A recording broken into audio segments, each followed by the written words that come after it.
Ahora sí estoy ahí, Gerardo. ¿Me escuchás bien vos? Yo perfecto. Ah, fantástico. Esto es lo novedoso de la tecnología de estos tiempos. Y vos que estuve mirando ahí, que me llevás casi, yo te llevo apenas un año, venimos de otra tecnología.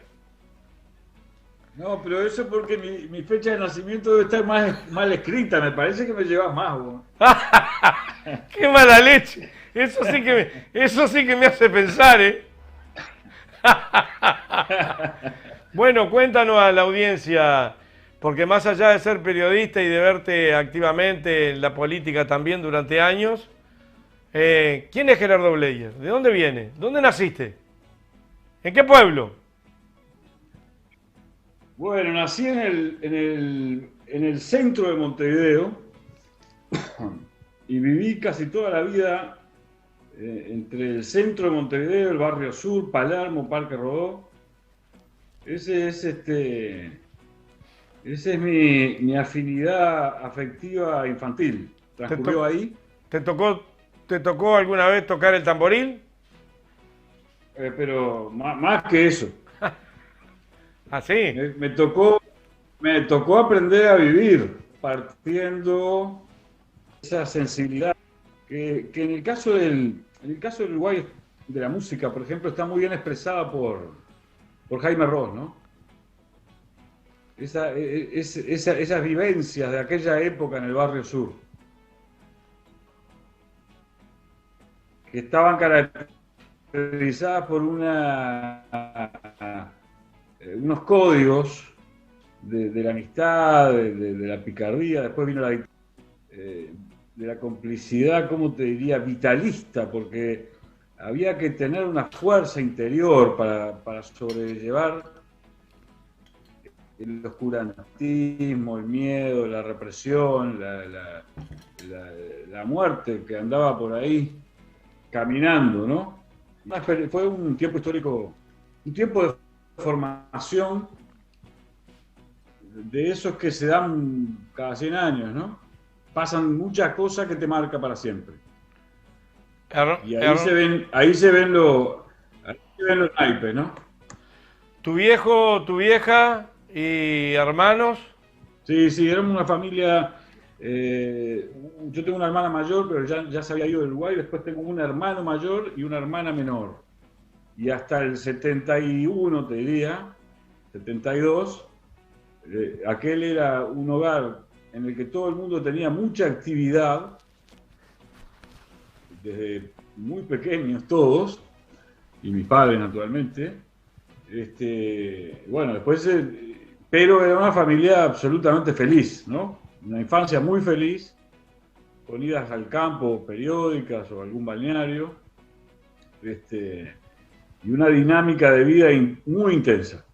Todos, todos con una dinámica de vida muy intensa, hasta que después viene la clandestinidad de mi padre, me llevan preso a mí, en fin, después viene la dictadura. Antes de eso, Y la dictadura, lógicamente, antes de hizo eso, impresionar. antes de eso. Sí, Fútbol, liceo, ¿a dónde? claro, claro. Claro, Vos. sí, fútbol, básquet, liceo, ¿Pero jugaste en algún cuadro de fútbol? amigos, amores, Bueno, tampoco tanto. Rambla, jugué en el Maeso, sí. Ah, mirá qué bien. Jugué en el Maeso. Sí, sí, sí. Poco, ¿no? Era más bien tronco. Me iba mejor en el básquetbol. Una vez te voy a contar una anécdota muy divertida. Una vez fuimos tres amigos que vivíamos en el mismo edificio ahí en San José, entre Vázquez y Médanos, ahora Javier Barrio Molín y Trueba. Y fuimos para la Rambla, chiviar y jugar al fútbol. Entonces estaban armando el equipo del maestro. Entonces nos dijeron, bueno, entra, a probar, así. Y ganamos 3-0 con un gol de cada uno. El mío absolutamente de suerte, casi de la mitad de la cancha. Pero después seguí yendo y jugando unos cuantos partidos y el técnico, que era un tipo inteligentísimo,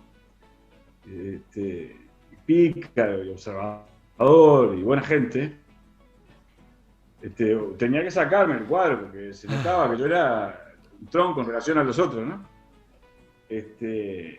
Entonces, para sacarme bien, el tipo me dice, ojalá yo tuviera tantos jugadores tan inteligentes como vos, pero yo necesito que además jueguen bien al fútbol. Y me pegó un abrazo y ya está, viste, bueno, que me dejo el fútbol, pero el tipo me hizo un elogio de eso impresionante, ¿no? Así que el fútbol me dejó pronto, en etapas muy juveniles. Bien. ¿Qué es el Templo del Futuro? Para un poquito. Para un poquito. Pasame el Templo del Futuro, un avancecito pequeño, Florencia, de un programa que hiciste hace poquitos días. Dale volumen. Sociales. Comienza a surgir como construcción filosófico-política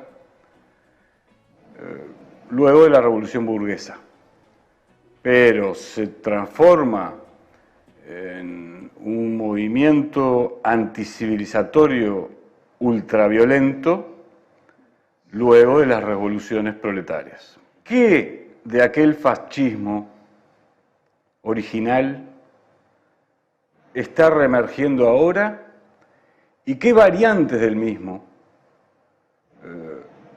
han anidado en América del Sur? Esa es la pregunta que tenemos para Alejandro. A ver. ¿Me estás escuchando? Sí, yo te escucho perfecto. Bien, que hasta ahí vamos. Perfectamente, yo te escucho perfecto. Después que lo vayan a ver a YouTube, el programa tuyo. Sí, claro, claro. Que sale todos los jueves. Claro, claro, yo no estoy viendo lo que está pasando porque los jueves a las 21, sí. Bien, ¿qué es el Templo del Futuro? Pasé la última edición de que le hiciste la entrevista al argentino, que no me acuerdo el apellido ahora, en cuanto al neofascismo y el fascismo. Horowitz. Bien, ¿qué es el Templo del Futuro para vos? Sí, mirá, el Templo del Futuro es un proyecto cultural pensando durante años. Yo estuve casi 7 años encerrado en mi estudio escribiendo un ensayo sobre la democracia y sobre las perspectivas de la democracia. Y fue una experiencia hermosísima porque la vida, por muchas razones, algunas de las cuales imaginarás, no me había permitido nunca dedicarme a estudiar y a escribir absoluta y totalmente e íntegramente. Y bueno, una serie de acontecimientos permitieron que yo pudiera encerrarme a escribir. Y la redacción de este ensayo tenía implicancias muy exigentes desde el punto de vista anímico, de los recursos económicos, porque me los iba comiendo los ahorros, ¿no? Y yo veía que no terminaba y había momentos en que me sentía que no podía desarrollarlo. Yo quería escribirlo además en un lenguaje sencillo, ¿no? Todo lo sencillo que fuera posible en temas tan complejos. Y entonces todo aquello era realmente muy intencionante y en algunos momentos angustiante, a pesar de lo gozoso que fue para mí por primera vez poder dedicarme a hacer lo que me gusta hacer, que es estudiar y escribir. Y hacer periodismo y comunicar y tratar de ayudar a transformar la sociedad, a democratizar las relaciones sociales y a elevar la cultura de todos. Entonces, en esos momentos de angustia, porque estaba muy agotado, yo fui dedicando 1 hora más o menos por día a hacer un análisis de cómo iban evolucionando las tendencias de las políticas culturales y comunicacionales en el mundo entero, y buscando modelos, y mirando, y observando, y haciendo anotaciones futuras. Es un proyecto cultural, comunicacional, muy ambicioso, pero que yo decidí empujarlo con humildad de a poquito. Casi te diría afecto a afecto, porque un componente muy importante, ya que pasaste el programa sobre las causas del neofascismo, o la introducción al programa de las causas del neofascismo, un componente muy importante es la exaltación deliberada del odio, de la ira y del miedo por parte de los grupos de privilegio, que así encubren que, aún estando en situación de democratización de la sociedad, sino al contrario, a implementar prácticas y políticas de riqueza. Entonces, frente a esa lógica del odio, de la ira, del miedo, de la manipulación y de la mentira, la tendencia natural es a reaccionar igual. Pero eso es precisamente lo que buscan, enconar a las sociedades. Siempre hizo eso el fascismo, enconar a las sociedades. Y el conservadurismo radical y el ultranacionalismo.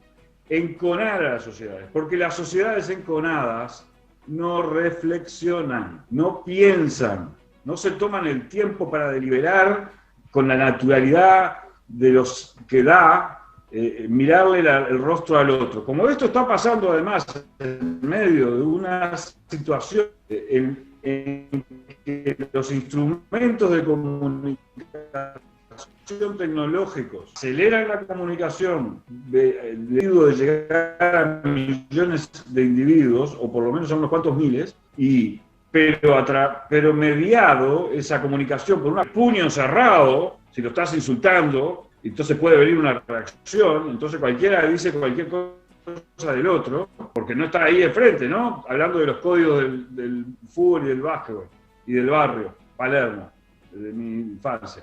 Ahí había que aguantar, ¿no? Y si te hacías el machito, ser machito. Y si sentías que no te daba el físico, buscar con quién estar, ¿no? Pero había otros códigos afectivos físicos, no mediatizados. Ahora, mirá que yo no estoy comparando, yo valoro mucho y creo que las nuevas tecnologías de la información en general contribuyen a democratizar a la sociedad. Es como todas las tecnologías, ¿no? Depende de los contenidos que le da la sociedad en que habitamos. Entonces, frente a este contexto de realidad, a mí me pareció muy importante generar un espacio que contribuya al contrario, y afectividad. Comunidad para pensar juntos, deliberar, y afectividad para hacerlo desde la consideración del otro que al final de cuentas es un igual, ¿no? Así que ese es un poco el marco general del Templo del Futuro, que después tiene una cantidad de picardías, trucos, instrumentos que no te los cuento porque no son lo relevante, ¿no? Sí, sí. ¿En qué termina esa secuencia en cuanto a... Es decir, yo estoy hablando con un público que cada día piensa menos a pesar de que tiene mayor información, porque hay redes y hay un montón de información por todos lados. Sin embargo, la gente se para menos a pensar cómo hacer, y valga la redundancia, pensar a gente que no piensa porque anda corriendo detrás de un montón de cosas.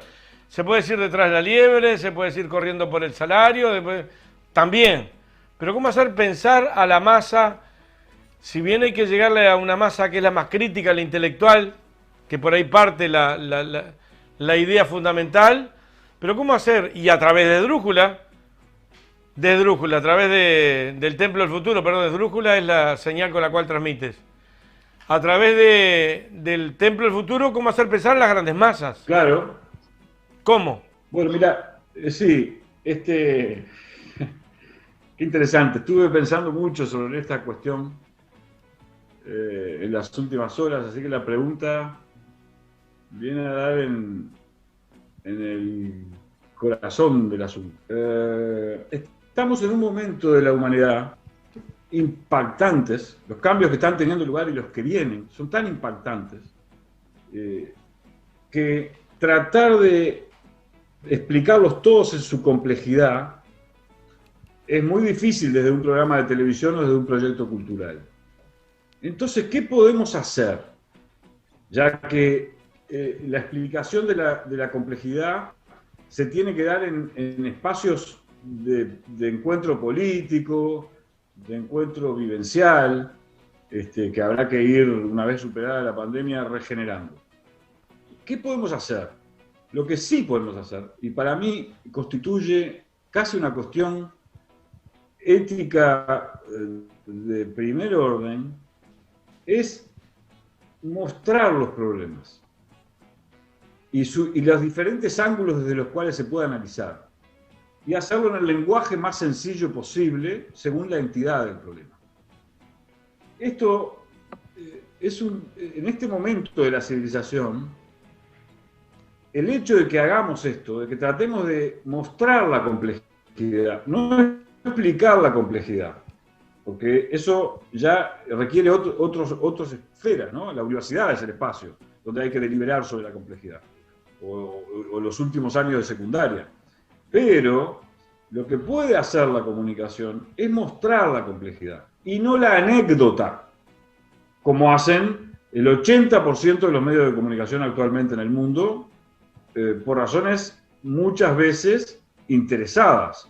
Cuanto menos la gente analice la complejidad, más sigue las lógicas inerciales de una vida vacía. Pero vamos, avancemos. Sí, hay un componente, porque como no me gustan las teorías conspiratorias, te digo que hay un componente que es natural que estén siendo, que haya algunas dificultades en las comunicaciones, en las telecomunicaciones, porque debe ser este el momento de la historia del Uruguay en el que más cantidad de internautas hay al mismo momento, entre otras cosas porque la educación se está realizando a través de estas tecnologías.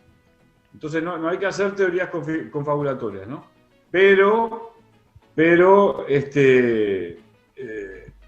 la gestión de Carolina Cose nos puso a la avanzada del mundo en telecomunicaciones, tendiendo fibra óptica, de modo que deberíamos poder resolver este problema. Estamos en condiciones de resolver este problema. Capaz que hay algún problema de gestión. En este programa acá escuché ahora, la semana pasada, jueves, viernes, a una declaración oficial del gremio de Sutel en cuanto a esto que estamos viviendo ahora.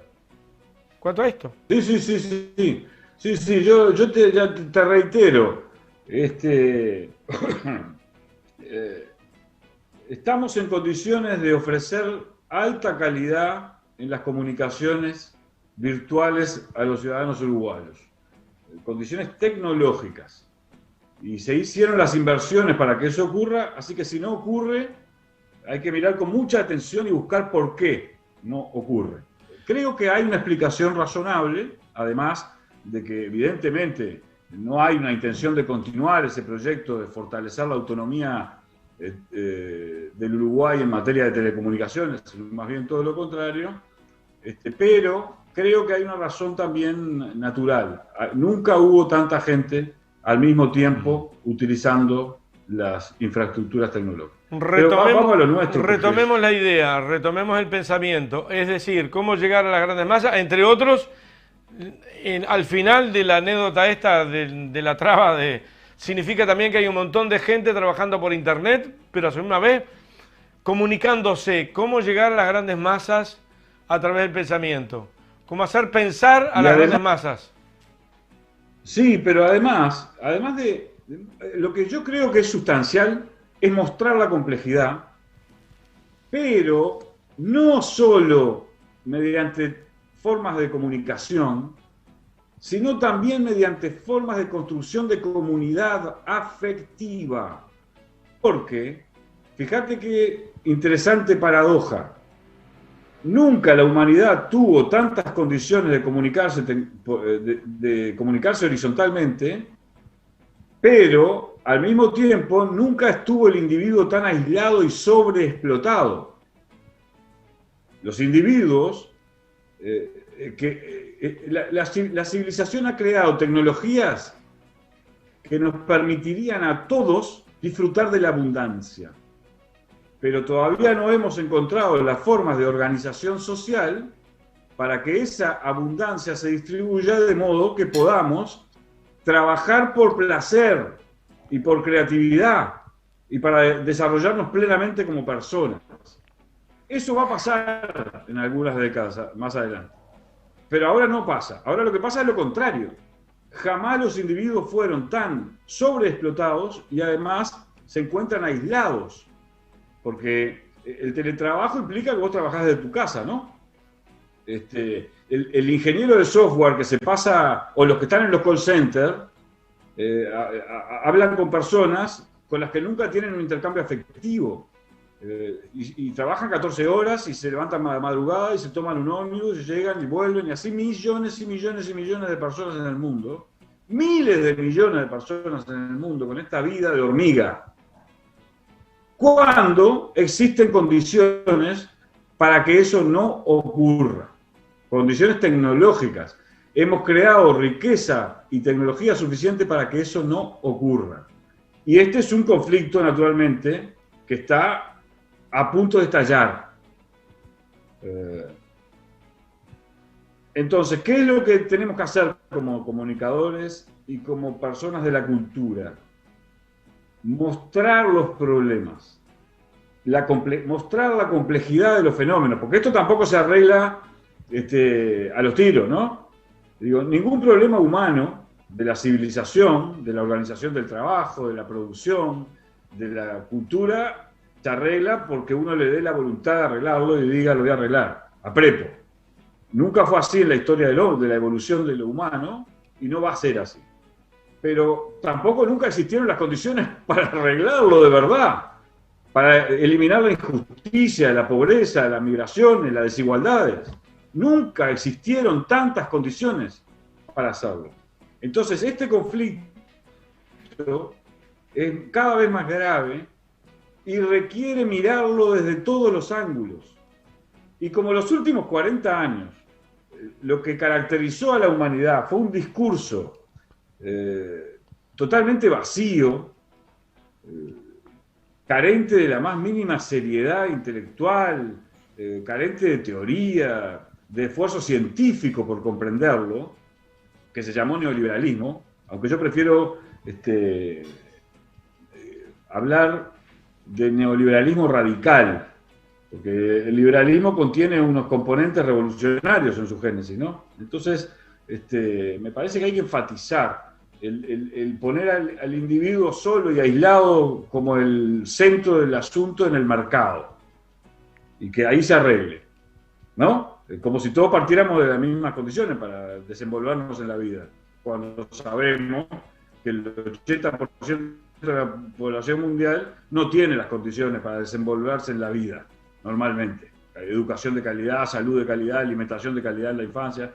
Entonces, esa ideología vacía y antihumanista, que durante los últimos 50 años se ha repetido como loritos todo el mundo por ahí, con periodistas acríticos, medios acríticos, nadie mirando. Bueno, pero ¿esto por qué? ¿Esto tiene que ser así? Etcétera, etcétera, etcétera. Entonces, yo creo que la función principal de la cultura, luego también de la comunicación, es mostrar la complejidad de los problemas y desafíos que afronta la humanidad para generar la masa crítica que nos permita solucionarlos. Con paciencia, políticamente, con participación plena de ciudadanos, con comunidades activas interactuando y pensando futuro para resolver los desafíos de la humanidad. Y eso es lo que se propone hacer el templo. ¿Cómo hacerlo? Deberían haber muchos templos, porque estamos hablando de Uruguay y algo más porque estamos por internet. Pero yo me formé o me crié desde niño, peón de quinta, escuchando a mi viejo y a otros viejos por allí en las quintas que el capitalismo estaba a punto de caer. Y esto hace ya 50 y pico de años atrás. Y el sistema capitalista se reconvierte, el mundo crece en población, se distribuye la riqueza en bienes materiales, cada vez duran menos, cada día hay más desechos, la gente corre cada día más. ¿Cómo hacer para...? Porque desde el Templo del Futuro, yo me imagino, y es muy importante, y aconsejo que lo vean los días jueves a la hora 21, a través de Brújula TV, pero en realidad parece una tarea que cuando vos llegás ahí que dice cae, se reconvierte de vuelta el sistema. Viera decía el otro día, Carlitos Viera, el economista, en este programa, 6.200 billones de ganancia tuvieron en el 2008 los más ricos. Hay una riqueza de 6.200 billones. Ahora, a la fecha del 2020, hay 14.000 y pico billones de la gente que tiene plata que no sabe dónde la va a invertir para hacer más plata. ¿Cómo revertimos eso? Bueno. Te voy a dar una opinión que es el resultado de las investigaciones que he hecho, ¿no? Durante años. Ajá. Una opinión de tendencias. Yo no voy a decirte va a pasar esto, porque yo no sé si va a pasar esto. Entre otras cosas porque en la vida hay un componente de azar, ¿verdad? Miles de millones de personas toman decisiones todos los días. Y algunas decisiones, si apretan un botón y hacen estallar una bomba atómica o no, puede cambiar el curso de los acontecimientos. Entonces yo no te voy a decir va a pasar esto, pero sí te voy a decir lo que me parece que tendencialmente va a ocurrir en los próximos 30, 40 años. En los años inmediatos, 20, 30 años inmediatos, va a haber una aceleración del capitalismo. No una superación del capitalismo, sino una aceleración de la producción de valor según las formas del sistema capitalista de producción. ¿Por qué va a ocurrir eso? Porque las nuevas tecnologías permiten incorporar nuevos productos que cumplen funciones que nos van a ser útiles a las personas que puedan acceder de esos bienes. Por ejemplo, una licuadora que si vos en un descuido le dejás caer un carozo antes de licuar la fruta que vas a licuar, te va a decir, atención, carozo o objeto no identificado. Entonces vos se llama eso los objetos inteligentes, ¿no? El Internet de las cosas. Y algunos productos, la heladera, vos por teléfono vas a poder regular tal y tal cosa y vas a tener lugares en la heladera que vas a poder anularla para que dejen de congelar si vos querés que al día siguiente esté descongelado tal producto que colocaste en ese lugar. Hay una parte que ya se hace. No, ya sé. Muchísimas cosas más. Yo te estoy queriendo ser simplificar mucho la explicación de por qué se va a generar valor, que es toda la clave del capitalismo, es que todo está concentrado en la producción de valor y de beneficio, en beneficio de quien tiene el capital para producir ese valor. En la valorización del capital. Ese es el objeto del capital. Por eso deshumaniza. Porque podríamos poner la producción de riqueza, de tecnología y de ciencia al servicio de la humanidad, no al servicio de la producción de valor. Pero, en el mismo tiempo en el que se va a producir esta aceleración del capitalismo, también se va a producir fenómenos referidos a una puesta en tensión de, por ejemplo, el uso de la naturaleza, la sobreexplotación de la naturaleza, la sobreexplotación de un grupo pequeño de trabajadores muy bien pagos, pero la generación al mismo tiempo de cientos de millones de trabajadores sin empleo. Entonces, que van a quedar sin empleo, literalmente. Te estoy hablando de cientos de millones de personas en el mundo. Entonces, se van a generar contradicciones complejas de resolver que lo que están necesitando es un sujeto de la democracia que tome el toro por las astas y busque las formas de resolverlos. Pero ya no, y este es un tema sustantivo, ya no dentro de las fronteras de un Estado-nación, porque ningún problema de la humanidad puede ser resuelto dentro de las fronteras de ningún Estado-nación, ni siquiera de China, Alemania, Estados Unidos o Rusia, países inmensos, ¿no? Y superpoblados, y llenos de recursos naturales y de tecnología. Ningún país por sí mismo puede resolver ninguno de los problemas que afectan a la humanidad. Eso produce una tensión que va a generar dinámicas sociales nuevas, que todavía no sabemos cómo van a tener lugar y que yo no me atrevo a decir te va a ocurrir tal cosa y tal cosa y tal cosa. Lo que tengo una percepción bastante nítida es que va a ir surgiendo un sujeto de la democracia, le llamo yo, que va a ir buscando, experimentando formas de producción nuevas, articulándose en red en todo el mundo y generando mecanismos de exigencia política, de resolución de estos problemas, contemplando a todos los individuos de toda la humanidad. Va a llevar tiempo y además no va a ser el acto de una voluntad, de un demiurgo inteligente que imagine cómo se va. No, no, no. Va a ser el resultado de las prácticas sociales, de las búsquedas de la sociedad, productivas, culturales y existenciales. Porque de lo contrario, ingresaríamos en una etapa autodestructiva de la humanidad. Y entonces es muy importante lo que te voy a decir ahora. En general, ningún ser vivo se autodestruye. Ninguno. Por eso existe la vida. Y por eso la vida se ha diversificado en el transcurso de la evolución de la vida misma. Ningún ser vivo se autodestruye. Y para decirlo ahora un poco en broma, en otro nivel de reflexión, el general Liber Seregni, que tuvo que lidiar siempre con las diferencias de matices o filosófico-culturales de los diversos componentes de la izquierda uruguaya, ¿no? Desde democristianos, marxistas, liberales, radicales, liberales igualitarios, liberales republicanos, socialdemócratas, vallistas de ley, wilsonistas que se fueron decepcionando con algunas prácticas del Partido Nacional y se vinieron al frente, o blancos autonomistas.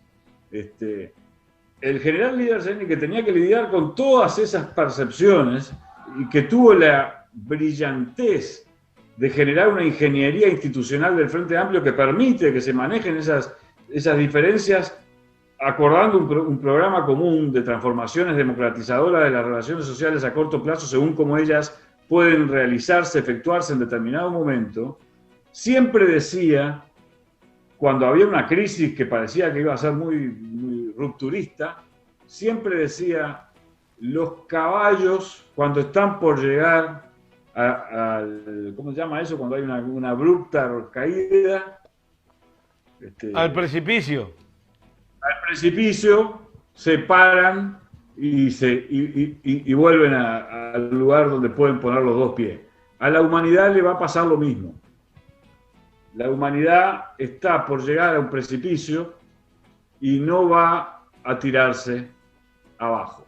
Lo cual no quiere decir que no vaya a haber conflictos severos en ese proceso de búsqueda de la humanidad, de salir de estas lógicas utilitarias, deshumanizantes, que están anulando la capacidad de disfrute pleno de la vida, de desarrollo del potencial de cada individuo, cuando existen condiciones para que ese desarrollo tenga lugar. Se nos está terminando el tiempo, pero de cualquier manera, por las dudas, me queda una en el pincel y dos preguntas. Una es si podés participar algún otro miércoles más.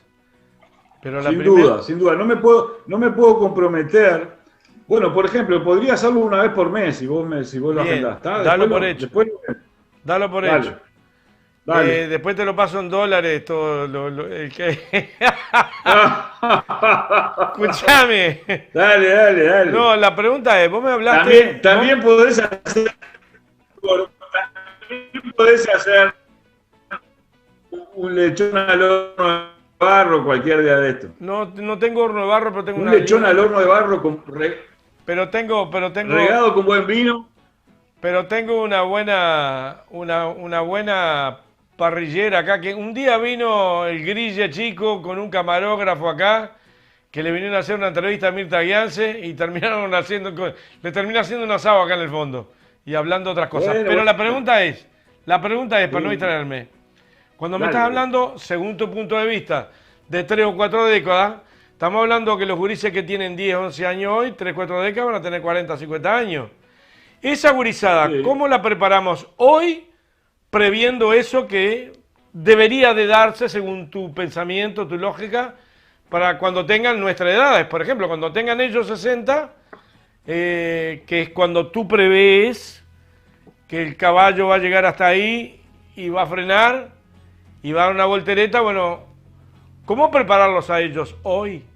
Ayudándoles a construir comunidades colaborativas de producción y ayudándoles a Pará, hurgar. ¿qué son cooperativas de Ah, producción?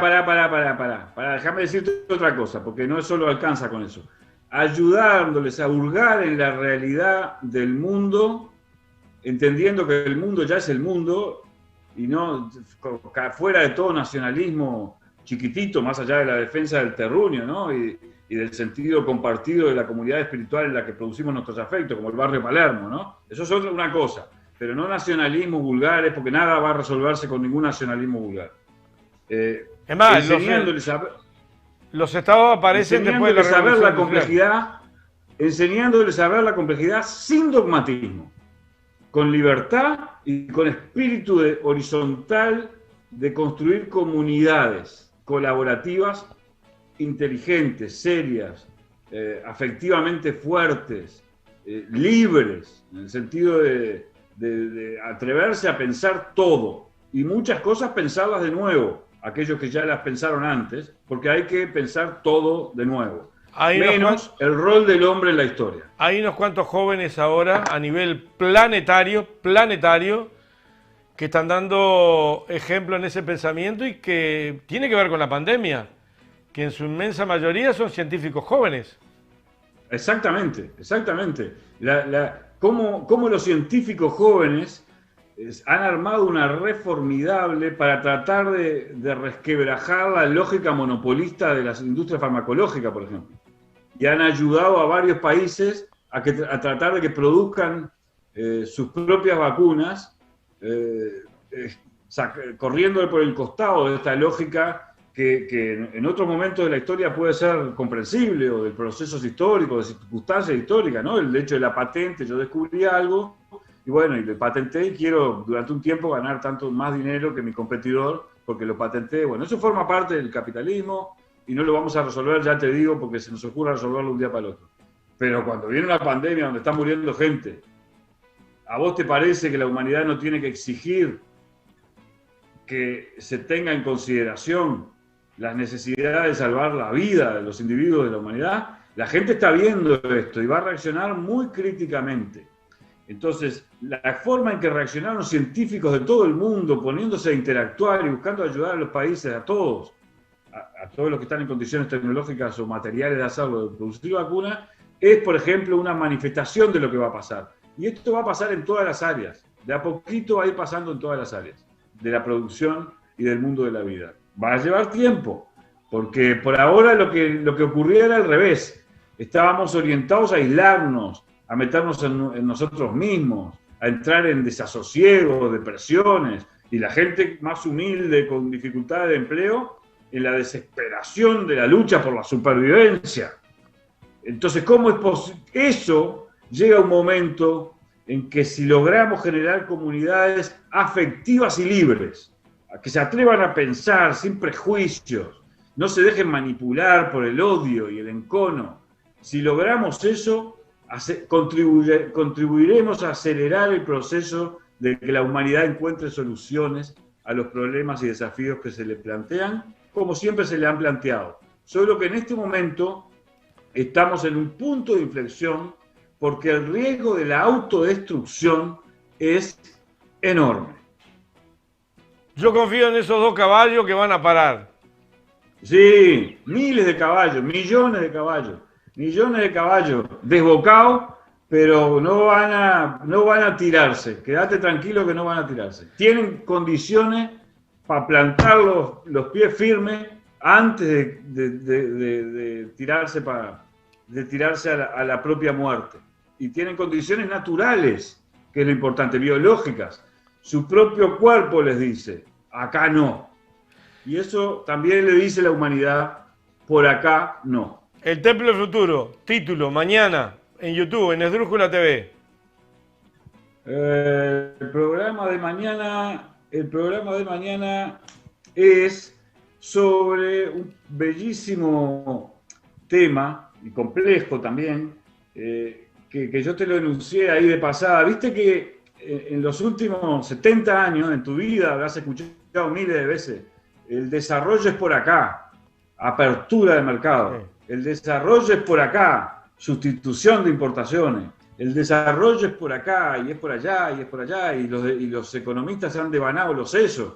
Enrique Iglesias, Wilson Ferreira, Danilo Astori, Seregni, y tantos otros. Viera, que lo tuviste acá en el programa. Se han devanado los sesos buscándole la vuelta a cómo desarrollar la economía de los Estados-nación. Bueno, estamos en un punto de inflexión también en ese sentido, y hay que pensar con mucha crudeza y espíritu crítico, porque las lógicas estatal nacionales no están siendo suficientes.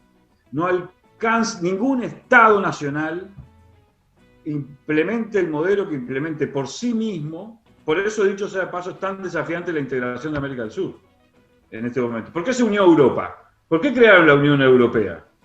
¿Por qué? Pues solo para evitar las guerras, ¿no? Sí, también para tratar de evitar las guerras fratricidas que tuvieron durante 200 años. Pero no solo por eso. No solo por eso. Bueno, la Unión de América del Sur es ya una condición de base de las posibilidades de desarrollo con democratización de las relaciones sociales, ¿no? Porque hay gente que le importa un pepino el desarrollo porque hace un acuerdo con la multinacional, le trabaja para la multinacional, le vende a la multinacional y lo que le pasa a los demás compatriotas les importa un rábano. Y después te hablan de nacionalismo. Estos son los primeros que hablan de nacionalismo. Los que después hacen acuerdos con cualquiera ahí que les tutela sus propiedades, ¿no? Y sus miles y miles de hectáreas de campo. No es casualidad que sean esos los primeros que hablan de nacionalismo. Así que ese es un poco el tema tratado con la lógica del templo del futuro, que no es el tono con el que te acabo de hablar. Pero como estoy un poco molesto con la forma en que se está conduciendo la política nacional y las direcciones de los partidos, que están siendo mezquinos, que no están comprendiendo la gravedad de la situación, entonces cada uno se mueve en función de intereses chiquititos y cortoplacistas. Cuando estos son esos momentos en los que tenemos que mirar lejos y juntos. Lejos y juntos. Y no con fórmulas tiradas así, elaboradas en un ratito, en un cuartito. No, ¿por qué el Frente Amplio propuso un acuerdo nacional? Porque lo que hay que hacer es juntar a las cabezas más lúcidas de toda la sociedad uruguaya, de los productores, de los industriales, de los partidos políticos, de las universidades, y pensar en este momento, en estas condiciones, cuáles son las mejores soluciones para proteger al tejido económico social del Uruguay, al tejido empresarial y al tejido social, las dos cosas al mismo tiempo. Y no es lo que está ocurriendo. El gobierno está actuando improvisadamente, con ideologismos dogmáticos insostenibles, y la oposición no tiene la dirección política que requiere el momento histórico que tenga. Entonces estamos en un momento difícil y eso me tiene muy indignado. Y así que me agarraste en un día indignado. La nota del próximo mes, prometo que si sobre todo se avanza un poco en este sentido de buscar soluciones juntos a los problemas que hoy nos afectan y que son enormes, el tono va a ser otro. Me comprometo a que mañana vas a tener más televidentes en el Templo del Futuro. No tengas duda, este programa se ve y se ve mucho. Le tengo una confianza bárbara a este Andares. Gracias. Dale. Eso tiene que ver mucho con la personalidad del conductor, la capacidad de escuchar y de dejar hablar. Escuchar y dejar hablar. Te mando un gran abrazo. Gracias por estar. Gracias. Al contrario, nos estamos viendo. Chau. Chao, un gustazo.